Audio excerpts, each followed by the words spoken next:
Southampton Under-18s suffered their first defeat in 6 games at the hands of Tottenham Hotspur in North London on Saturday morning. Anthony Limbrick was forced into 4 changes from the side that faced Aston Villa before the international break, with Colm Deasy, Chris Regis, Alfie Jones and Dan Demkiv all starting. Tottenham Hotspur looked strong on the bench, and that would prove the difference with the likes of Marcus Edwards and Shayon Harrison coming on. Dan Demkiv had the first chance of the match when he cut inside from the left, but shot straight down the throat of Tom Glover.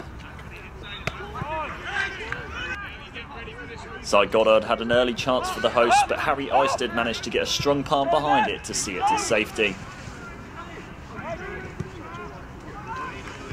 Harley Willard was next to test Glover in a half that Southampton dominated in the middle, but Spurs defence stood strong and limited Limbrick's side to shots from distance.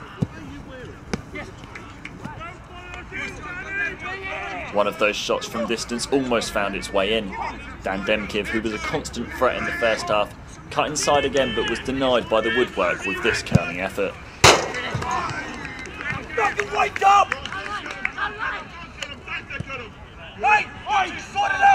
Ryan Loft forced one final save of the half from Eisted to keep the score goalless at half-time. In the second half, Saints started as they ended the first and looked dangerous throughout. Dan Demkiv had lots of space with this effort, but rushed and skied his finish. Down the other end, Eisted kept solid, this time denying Anthony Georgiou.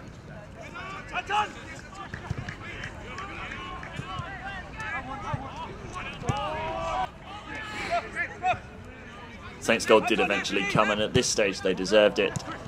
Anton Walks misplaced a ball straight into the path of Chris Regis, who had the simple task of finishing one-on-one past Tom Glover.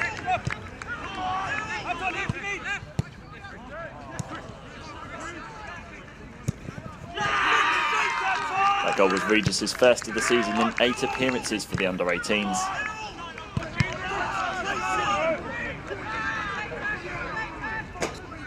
Regis looked to turn provider as Saints searched for a second, but this goalmouth scramble ended up in Glover's arms.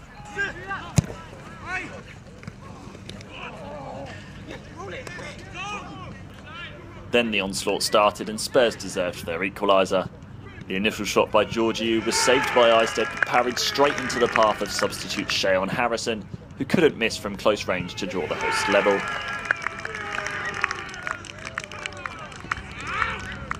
Just 1 minute from time, Joe Muscat managed to find Harrison again in the middle of the box.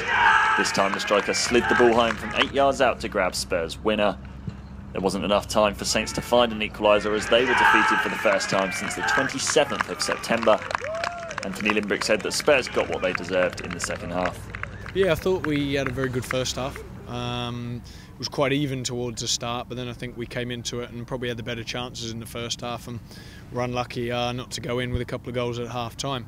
They had a period as well in the first half. We saw that out quite well leading into the second half, and 0-0 at half-time we were confident that we could come out second half and sort of could carry on from where we were. I think they really picked it up second half and were a good side, and pinned us back, and we struggled to keep the ball. I think that was the thing that really cost us a little bit in the end, and we got deeper and deeper, and a few sort of individual errors cost us with the goals in the wide areas. So yeah, it was disappointing to concede so late, but I think in the balance of play in the second half they were much better than what we were. You mentioned that Spurs were one of the brighter teams you've seen this season in our preview. Yep. That came to truth in the second half, I guess. Yeah, I think, they brought on 2 or 3 players who were very, very good, and they caused us problems in the wide areas, like we said, and we just couldn't deal with that enough, and we struggled a bit. I think we need to be a little bit stronger in terms of that when you do go 1-0 up, having from pressing that we've been working on, which was good to get that goal, and Chris took his goal well, and it was a good period where we pressed with Olafella and Chris. But I think then you need to see out those periods of pressure, and that's what these young players need to learn a little bit more, to handle the times when you won't be on top of teams for all the game, and we certainly had a period where they were on top of us and we just couldn't ride it out, unfortunately, but hopefully we can learn from that and push on.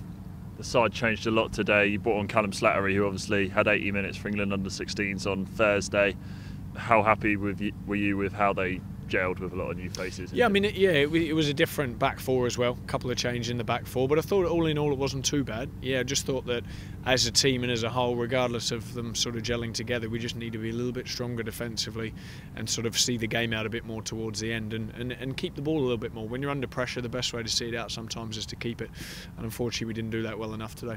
Chelsea, another tough side next week, but you almost had them at their place.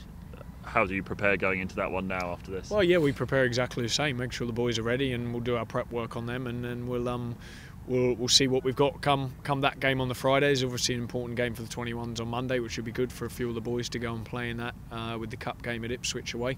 So yeah, we'll be looking forward to Chelsea, and it'd be nice to play them in our place on the Friday. So.